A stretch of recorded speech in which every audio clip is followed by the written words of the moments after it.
Listen to better music and listen to music better.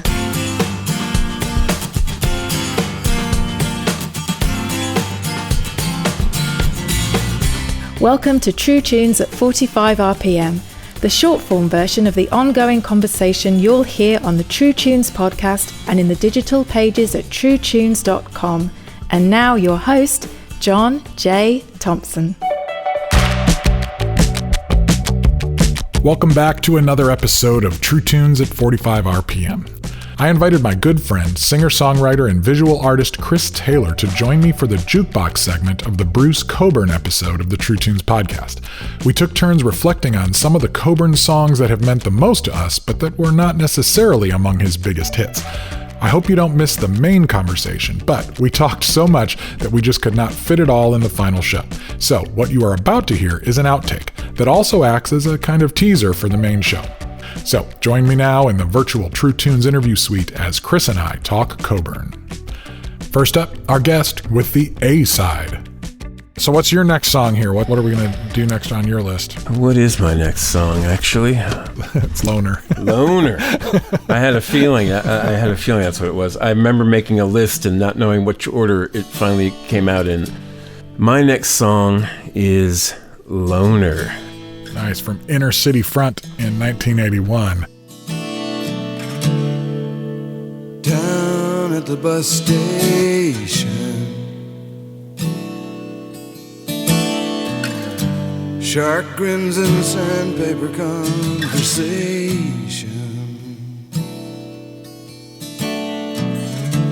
men's faces, women's bodies on the magazine stand, headline about Sarajevo and Tehran. They're radiant angels, they're earthly slaves. They're predators moving in their endless days.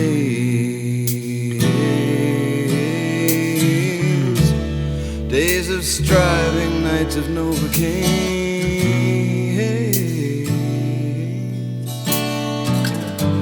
Never gonna bring them freedom from their pain. I'm a loner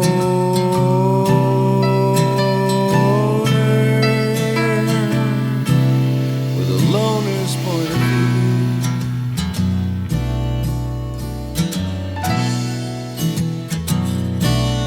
I've always been alone.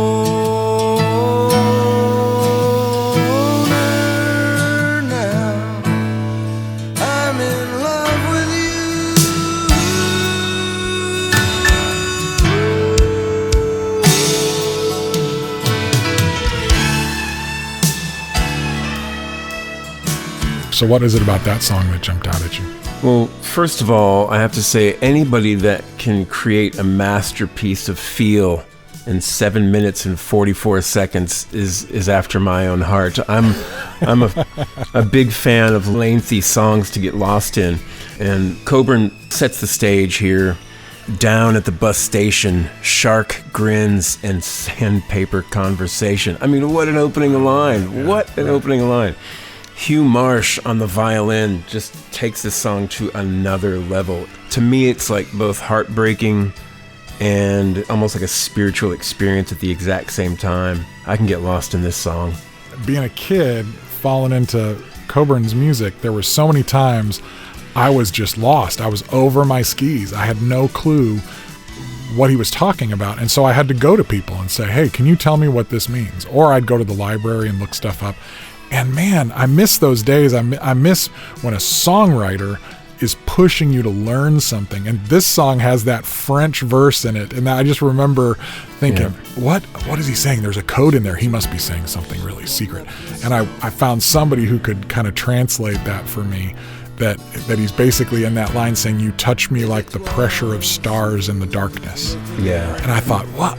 Like, how cool that the whole song is in English, but then that phrase, he felt like it was going to work better in French, and so he says it in French, and it sounds cool in French, but like even if you don't know what it means. It started that process of saying, okay, this is going to be above my head.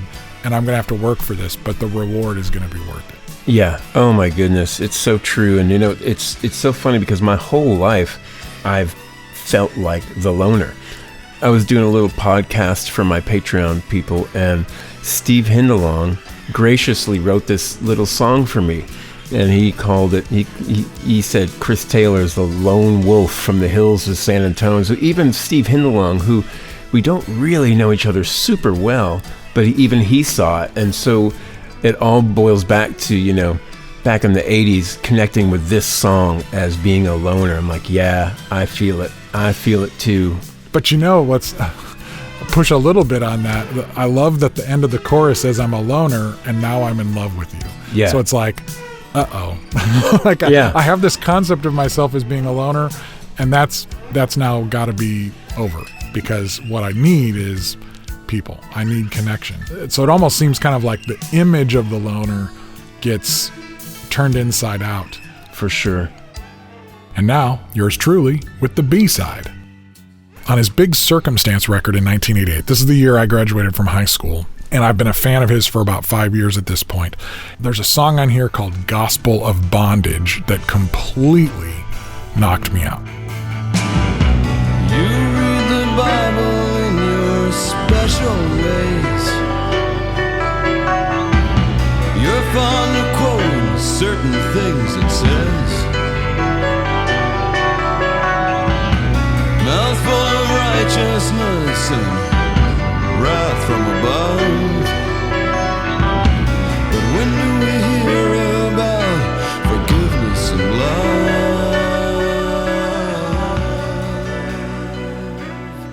This is Bruce Cockburn rolling up the sleeves and absolutely taking shots at people that are calling themselves Christians and identifying politically as being connected to a particular party at that point in time that were invested in war and all the stuff that was happening. And this was a challenge for me. I really had to have some conversations with some people and process this sort of thing. Do you remember, how did this song hit you, Chris? It was lyrically kind of like way over my head in terms of depth. I was like, oh my God, what world is he living in? I moved from a little town upstate New York to San Antonio, which was a really big town, but it's spread out. So my view of life was very small. And so to hear these lyrics, I just remember them hitting me going like, there's so much I don't know about life. And the thing that drew me into this song, the big thunder tom-tom drums. Right. He sort of has this epic widescreen chorus, complete with Hammond B3. There's this one line of the song that has like this gorgeous vocal melody and harmony when he says, but when do we hear about forgiveness and love? And the way that lyric is sung just does me in. And I feel like because everything else is so heavy and so intense and opened me up to a whole new world of like all this is going on. This song for me was a heavy mother. Thanks again to Chris Taylor, and thanks Bruce Cockburn. You do not want to miss our full conversation. Here's a little snippet. I fell in love with poetry before I fell in love with music. As soon as I understood that you didn't have to make things rhyme, I started finding poems that I was really moved by. T.S. Eliot, Dylan Thomas, the guys we studied in school, or that were in the school textbook, but we didn't really study. But because we studied the safer ones that didn't say as much, but those poets were in the books, and I went. The first time I read The Hollow Man, the T.S. Eliot poem, it was mind-blowing.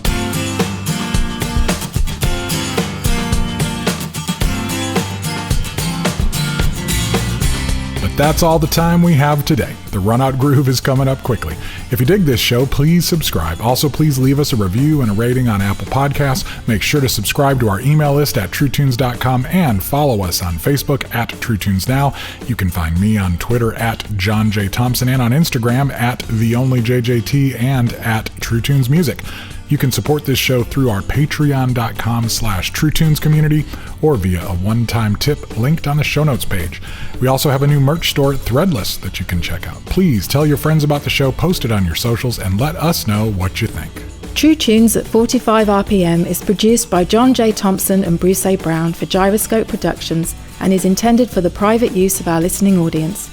The contents are protected by US copyright law and are the intellectual property of Gyroscope Productions, with the exception of songs or clips that are from previously copywritten materials. Everything on this episode is used by permission or under fair use provisions. Thanks for listening. Cheers. We'll see you next time.